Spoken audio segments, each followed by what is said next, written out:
Does the mere mention of the word networking make you cringe? I'm Greg. I'm the Introverted Networker. And if the idea of networking, or when somebody simply says the word networking, makes you uneasy or feel awkward, I'm here to talk to you today about why, talk to you about what you can do about it, and hopefully make networking a little bit less awkward.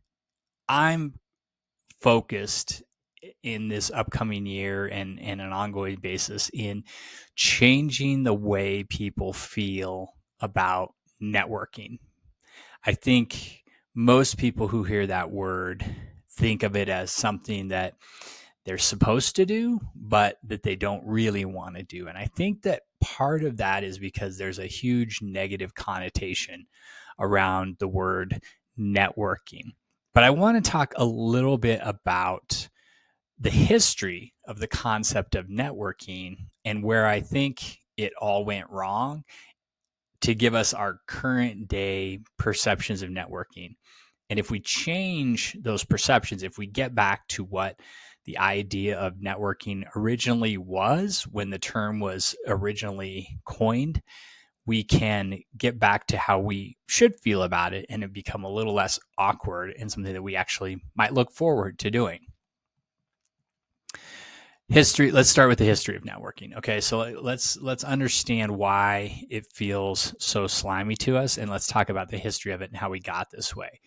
The word network has been around for centuries, and its origins are probably a little surprising, but when you think about it, not really. So if you go back to the 16th century, the term network was used to describe objects, a net made of threads. So this was like a fishing net or some other fabric that was woven together.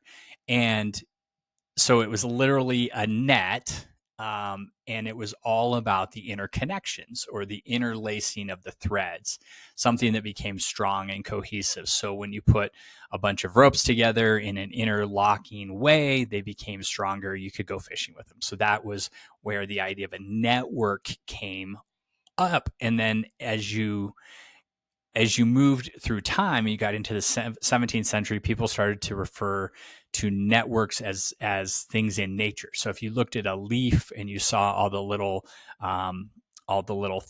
veins or whatever that going across a leaf, that those were referred to as a network. If you looked at roots, it was a network of roots. So again, it was interconnected things that gave strength or made something stronger. When you move forward to the 19th century, the word network took on a broader meaning. So instead of things in network or things that had to do with just a physical object, we started looking at systems. And so you had things like railways and telegraph lines, and those were referred to as a network. So think about what those things did. Those things connected places or people. So a railway connected places. So there's a network connecting places, or there was a telegraph line that was a network of telegraph lines that connected people through communication. So that was what a network was. So again, going back to this concept of connectedness, that's what it was. And then of course we get into the 20th century and the latter part of the 20th century, we think of the more technological networks we know of, like the internet, right? Again, a connection of people. But as we started to get in the 20th century and corporations and companies started to grow and get bigger, and more people moved out of the farmlands into the cities, started working for big companies, they started working in organizations. And then we started talking about things like professional networking. So once you got into organizations with people, there was more hierarchies. There was the boss, and there was people that worked with them, and there were people that worked for them, and on down. And so people worked in these hierarchies, and it became about how do you become a part of the hierarchy. And so it started to shift into more, instead of this idea of connection, it became something that had to do more with how do you take people you know to become a part of these organizations? Or how do you take people you know, your network, your connections, and do business? How do you sell products? How do you convince people to do business with you? And so what happened is that connection piece, the focus on connection, somehow switched from connecting things and people to the transactions between people. And so it really became about how do you sell yourself? How do you make contacts? How do you create relationships that, again, goes from the actual connections themselves, which was the network, to networking, that sort of verb, I would say, of transactions. So again, how people took it from the thing that makes us stronger and connected to being very transactional. And what that turned into was, okay, now instead of thinking about how do I create a relationship with people and how do I have a connection, how do I conduct these transactions to get to know people and do business with them as quickly as possible? That's where we came up with networking events, where people are in there just trying to meet people, get names, get leads. It turned into trading business cards. It became more, again, about the transactional piece, or the back and forth, or what can somebody give me, as opposed to how can I connect, have a connection and a relationship that's deeper. And then I have within those connections a network of people that I can work with and who want to work with me. Because again, we have a connection that's built on mutual beneficial trust. That's how we got to where we are. And that's the reason why a lot of people hate networking, because when they think of networking, all they think of is those events. All they think of is the transaction. All they think of is the sale, right? They think about people selling them on something, and people don't always want to be sold. In fact, most people don't want to be sold. Most sales doesn't really happen because somebody convinced them to buy something they didn't want. Usually, the sale happens when people are already looking for a product or a service, or at least they're open to it, and they, want to do the sale. I mean, let me tell you a story. So my son right now, he's 21 years old, and he works for a home security company, and he sells home security systems door to door. He knocks on doors and starts a conversation with people in order to determine if he can sell them a security system. And he would tell you, I'm sure, that there's people who are just not going to buy. Right? They do not want a security system. They already have a security system, or they just never thought of having a security system. And he can tell that based on his conversations. But there are some people who will say, yeah, I've been thinking about doing this, or yeah, I've talked to some people, I've just never done anything with it, or yeah, it seems like something I need to know about. Tell me more. So there are people who are at least open to buying in that situation. But most people, if they're just not open to being sold, will say, like, yeah, no, I'm not interested, and shut the door. So most of us, I think, when we go to networking events, we don't go there to be sold on somebody else. We go there to meet people and make connections. And if somebody starts pitching us and selling us, then we're going to say, no, I'm out. And we metaphorically close the door on that. But I think that people don't like to be in that situation, especially when they went looking to meet people that are interesting and maybe they can share knowledge with and collaborate with. And a lot of times networking events have turned into not that way. And even if they're set up differently, that's just what most people think of when they think of networking. So that's what keeps people away from this, especially if they're introverted.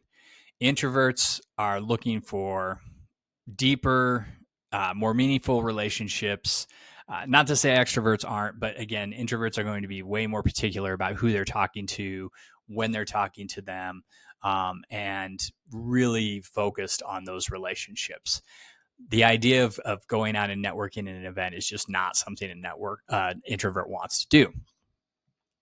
But the good news is that we can reclaim the term networking. We can redefine networking, and whether we use different words or we use a different approach, really what we want to get back to is that idea of connection that networking was originally about, is connecting to people. So instead of thinking about all the transactions that happen between people, we think about it as relationship building, forming those connections that are rooted in curiosity, generosity, and trust. A lot of that comes from how you approach it.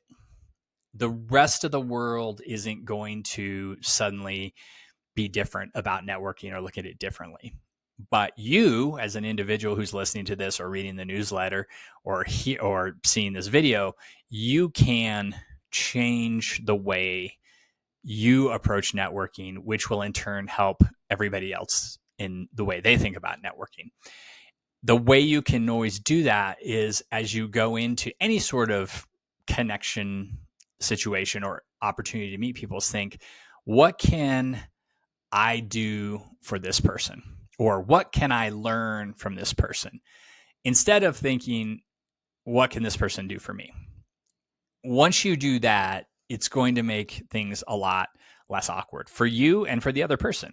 Because if you enter into this conversation, if you enter into this interaction with this mindset of giving, then you're going to not feel weird because you're not asking for something, and the other person is going to actually be surprised and happy because they can share what they're working on.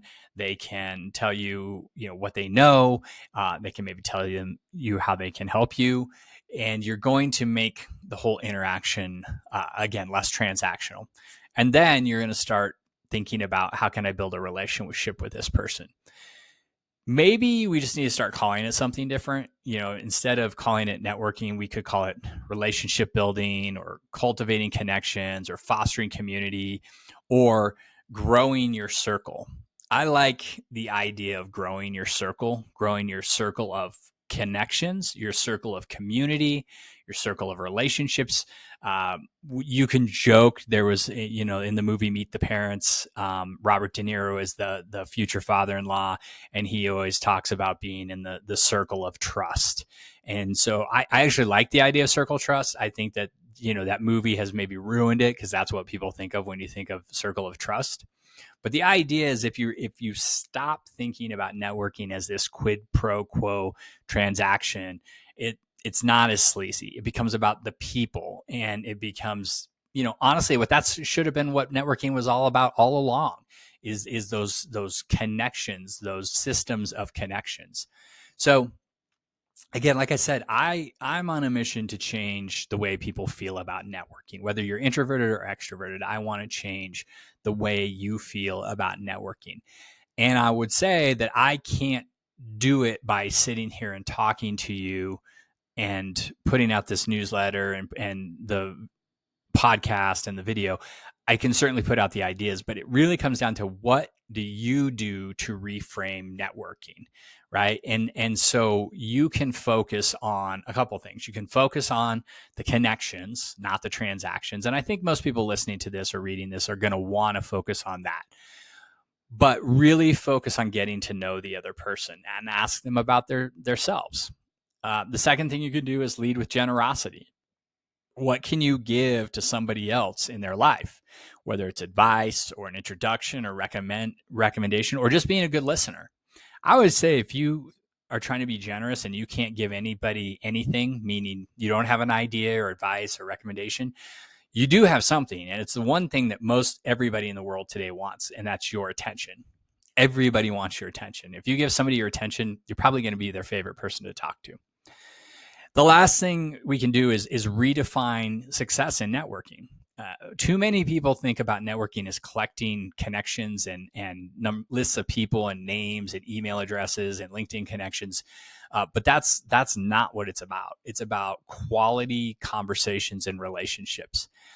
Did you connect with a new person? Do you have a deeper relationship with that person? Is it somebody that you would talk to again? And does that person feel the same way? If you do that, it doesn't really matter how many of those you have. You shouldn't be keeping score, like here's how many people I connected with, or here's how many different people I have in my network. So think about all those things in terms of networking.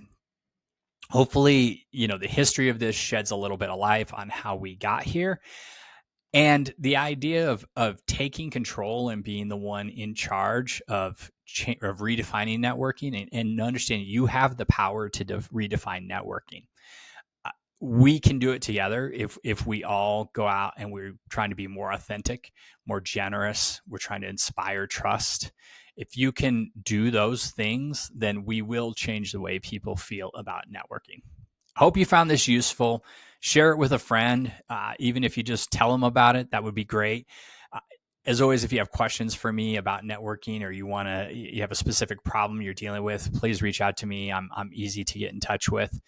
In the meantime, again, look at networking a different way. Go out, try to find one person to connect with.